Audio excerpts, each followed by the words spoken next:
हर हर महादेव। आज मैं आपको बताने जा रही हूँ सावन के महीने में सोमवार के दिन हरी चूड़ियाँ इस पेड़ पर बांध दें।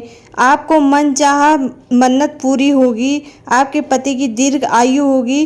तो ये सब जानने से पहले आप इसके बारे में जानिए कि सावन में क्या क्या करना चाहिए, क्या नहीं करना चाहिए। और जो भी भोलेनाथ के सच्चे भक्त हैं तो कमेंट करें, एक प्यारा सा लाइक करें, कमेंट करें। सावन का महीना भोलेनाथ का प्रिय महीना होता है। इस महीने में रात के समय काले तिल पानी में डालकर सुबह मॉर्निंग में नहाना चाहिए, क्योंकि वह बहुत ही शुभ माना जाता है। सावन एक बहुत ही खूबसूरत महीना है। इस समय सूखे पेड़, बंजारा, सूखे पड़े बाग सब खिल जाते हैं, चारों तरफ हरियाली दिखाई देती है। सावन का महीना लड्डू गोपाल को भी बहुत ही प्रिय है। इस समय वृंदावन में स्नान करते हैं।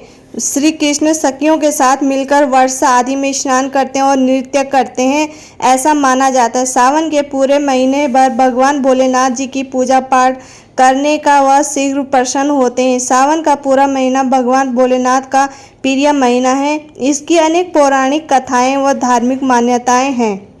सावन के महीने में सुहागिन महिलाएं पति को अपने संयम और नियंत्रण में रहना चाहिए। सावन के महीने में बहुत ही शुभ महीना होता है। इस समय हमें खान पान कुछ नियमों का पालन करना चाहिए, क्योंकि ये भोलेनाथ का बहुत ही प्रिय महीना है।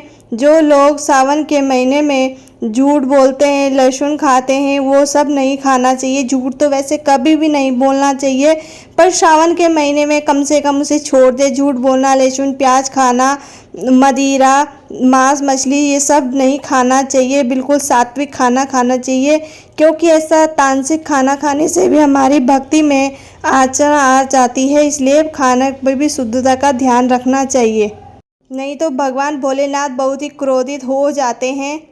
माना जाता है कि समुद्र मंथन हुआ था सावन के महीने में, माता लक्ष्मी उत्पन्न हुई थी और माता लक्ष्मी को धन की देवी का दर्जा सावन के महीने में ही प्राप्त हुआ था। सावन के महीने में ही भगवान भोलेनाथ पर आ जाते हैं और भूलोक पर जिसके घर पर यथावासी शिवलिंग रखा हुआ होता है, उनके घर में भगवान भोलेनाथ की बहुत कृपा होती है। माना जाता है कि इस महीने भगवान विष्णु योग निद्रा में चले जाते हैं और सृष्टि का जो भी कार्यभार होता है वो भोलेनाथ पर सौंप दिया जाता है। भोलेनाथ इन महीनों में काम चलाते पूरे धरती का भार संभालते हैं।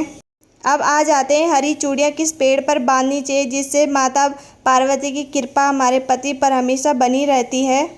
एक वृक्ष पर हरी चूड़ियों का जोड़ा बांधने से आपकी इच्छा शीघ्र ही पूर्ण होगी। इस वृक्ष पर सावन में अगर हरी चूड़ियाँ बांधते हैं तो आपकी मनोकामना अति शीघ्र ही पूर्ण होगी। आपका आने वाला समय भी बहुत ही पूर्वक हो जाएगा, बहुत ही अच्छा हो जाएगा। अब आ जाते हैं कि हरी चूड़ियाँ कौन से पेड़ पर बांधनी चाहिए। जी हाँ, यहाँ पर अपने पति की दीर्घ आयु के लिए हरी चूड़ियाँ हमको समी के पेड़ पर बांधनी चाहिए। हरी चूड़ी, हरी बिंदी, मेहंदी ये सब हमें समी के पेड़ की जड़ के नीचे से समर्पण करना चाहिए, जिससे माता पार्वती की बहुत ही कृपा बनी रहती है। हो सके तो पूरे सावन के महीने समी के पत्ते भोलेनाथ पर अर्पित करें और मंदार के पत्ते, मंदार के फूल, बेलपत्र ये सब भगवान भोलेनाथ पर अर्पण करेंगे तो भोलेनाथ की बहुत ही कृपा होगी।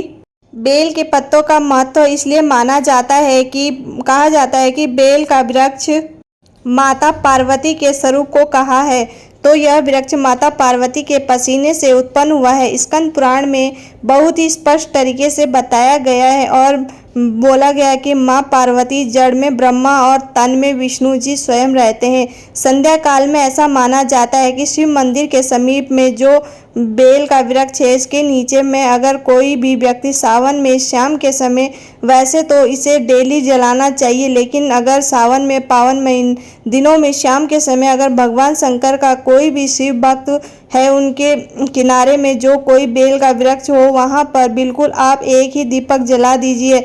इसे बहुत ही उत्तम कहा जाता है। वैसे अगर आप घी का दीपक जलाते हैं तो आपको धन, गुण और परम शिव भक्त की प्राप्ति होती है।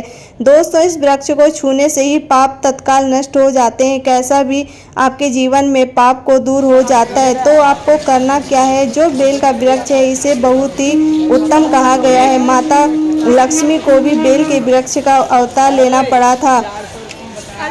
सावन के पवित्र दिनों में बेल के वृक्ष के नीचे घी का दीपक जरूर जलेगा। घी का दीपक बहुत ही उत्तम कहा गया है। अन्य वृक्षों को जैसे आपने मक्खन चुराया, बतासे का भोग लगाया, बेल के वृक्ष को माता पार्वती तथा भगवान शंकर का स्वरूप ही कहेंगे। बेल के वृक्ष की जो झाड़ होती है, इसके जो मूल भाग होते हैं, इसमें समस्त तीर्थ आकर के निवास करते हैं। इसलिए सावन के महीने में कहा जाता है, जो लोग अमर तीर्थ धाम नहीं कर सकते, तीर्थ के दर्शन नहीं कर पाए, तो ऐसे व्यक्ति बेल वृक्ष के नीचे 1 महीने तक घी का दीपक जला देते हैं तो संपूर्ण जितने भी तीर्थ होते हैं, इसके घूमने के बराबर पुण्य की प्राप्ति होती है। इसलिए हर हर महादेव। भगवान भोलेनाथ आप सब पर अपनी कृपा बनाए रखें।